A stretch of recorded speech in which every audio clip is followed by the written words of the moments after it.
What is going on, people of YouTube? My name is Kurtyoy and welcome back to a brand new video, and one for the first time in quite a while. I do apologise for that, and I've said this a lot. There will be a video, hopefully, I'm not going to promise anything this time, hopefully come this weekend, explaining why I've been gone. It was one reason, and also another reason on top of that, but they should all have been fixed right now.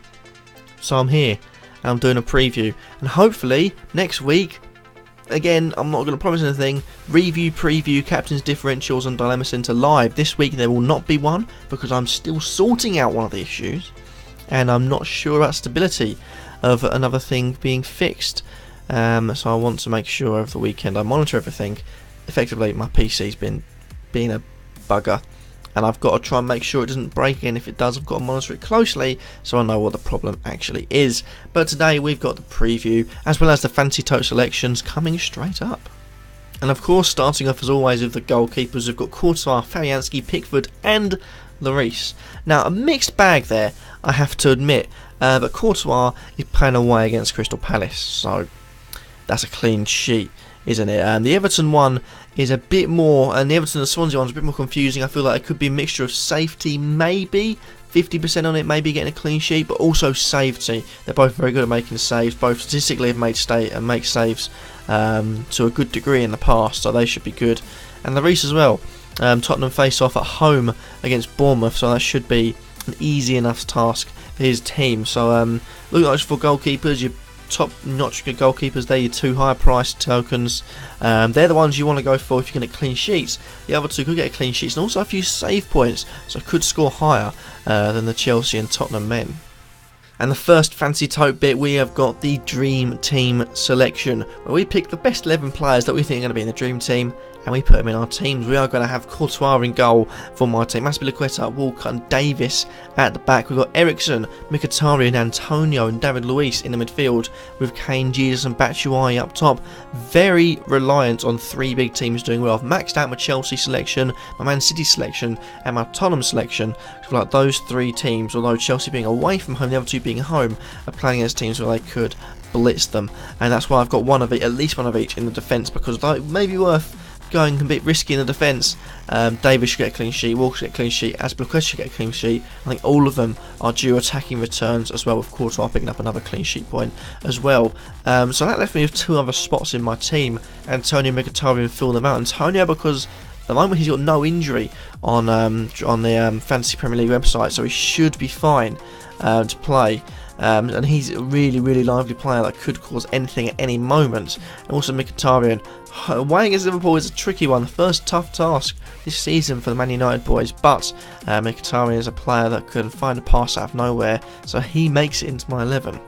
Moving on to the defenders, we've got Azpilicueta of Chelsea, Cedric of Southampton, Walker of Man City, Norton of Swansea, Cresswell of West Ham and Davis of Tottenham. Again, a mixed bag there, three of which made it into my dream team. That's Azpilicueta, Walker and Davis. To cover those three quickly, Walker and Davis are very much like wing backs. They will attack hella loads.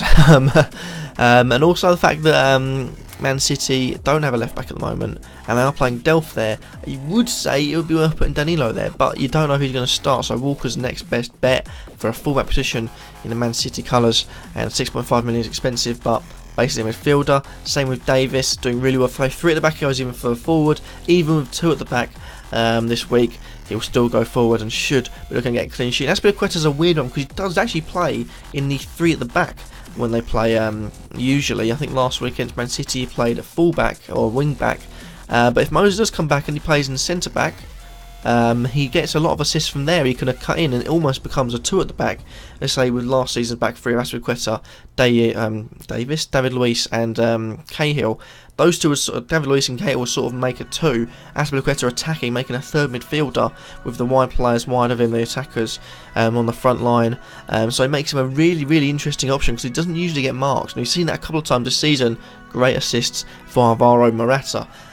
So he's a good option as well. But Cedric is a cheaper option at 5 million. That's to his Cresswell and also to his Walker. I think Cedric will get a clean sheet, although Southampton days are, I think, are coming to an end for our ownership in their team. So I'll be looking. Doesn't do any work good this game week. I'd say be safe and get rid. You also got Cresswell coming in. West Ham face off for me against a side that I think is struggling at home this season in Burnley, so could be ones to look out for. And Norton as well. Swansea, bit iffy at home too, but I feel like Huddersfield could be a 0-0, so that's why he's in there. Moving on from that, we've got the 5-a-side, where we pick a featured fixture and just go, who's the best 5-a-side team? Again, same rules apply. We only have 3 players from each club, and it's FantasyTote again. And goal, we've got De Gea, defender Valencia, playing a 1-2-1 formation. So 2 midfielders, Coutinho and Salah, and up front, Romelu Lukaku. Interesting selections from me, because I feel like Man United will try and soak in pressure at times, so Coutinho will work well with his long shots where he's 5 yards of space, bang, 5 yards of space, bang, 5 yards of space, bang. It's no wonder he's got so many wonder goals to his name, because if you count the amount of misses he has, long shot merchant. Salah, another one of my Liverpool picks, because I feel like if they do go on the attack Man United, Salah's pace can really damage any team, and he could be good for that purpose. You also got Lukaku up front, he's a beast. Facing off against the defenders that Liverpool have to their exposure, should be should be making them look like mincemeat. You also got Valencia, should be attacking well, all guys in the defence too, and De Gea, overrated massively, still a good keeper, and I think could even get a clean sheet this game, if not make a few decent saves. Moving on to midfielders, we have Hazard, Eriksen, Sane, Antonio, Richie and Ramsey, starting off with Eden Hazard, £10.5 million. Is it time for the return of Hazard into our teams? Our last season, very good. Season before, wasn't too good. Season before that, was good. But where do we stand on him now? We need to know. Hazard for me is £10.5 million well spent. I'm looking at ways to try and get him into my team without playing a wild card. Unfortunately, that means Morata has to go, which I haven't done yet. It's only 0.1 million I've lost. I've still gained 0.1, and I wasn't worried about that, because don't need to be really. But Hazard is definitely what I need to bring in. Another one is Eriksen. Fantastic player, usually involved in most of Tottenham's good attacking play, so he could be one for attacking returns. Sane as well, £8.3 million. Man City have another easy tie and should be looking to score at least 6. Maybe that's a bit too harsh, but a couple of goals at least for City should be good. Antonio, again, I mentioned him in my Dream Team segment, explosive and dynamic, and could be really good for the game this week. You got Richie as well, maybe a doubt for this game, but Richie has the potential to win the game against Southampton, albeit I've said Southampton defenders in defenders segment. And Ramsey, a bit of a wild card pick here. I love a bit of a wild card and risky pick. He's in there because I feel like Ramsey could have his game this week, could play further forward, could play in the back, but as well he has good solid play and could see him getting some stacking returns.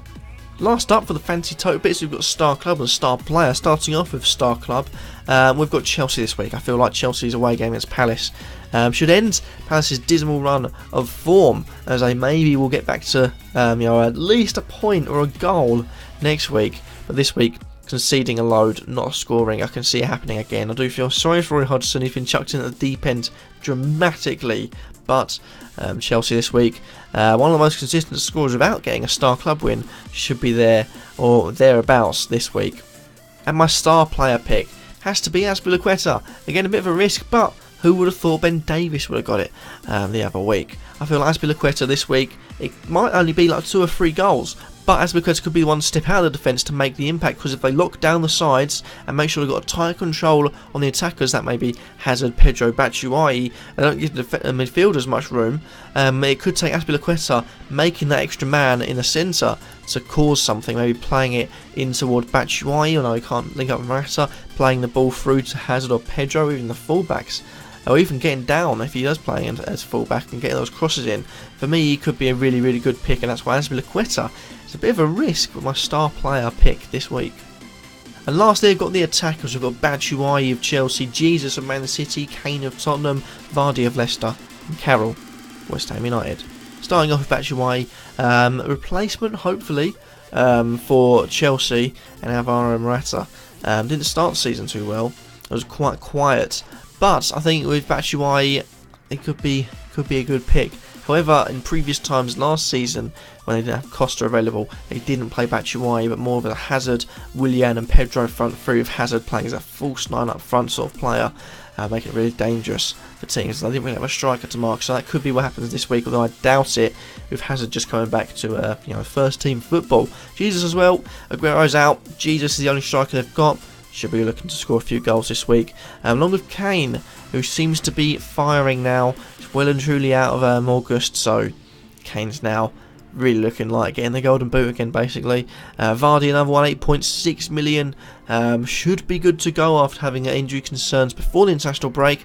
And I feel like Leicester City this week against West Brom Monday Night Football, his pace could be used against West Brom in a devastating fashion. And Carroll, yet to score a goal, played over 60 minutes in the last 4 games, could get an injury. For me, I feel like if they're going to break Burnley down in a physical way, Carroll's the man to do it.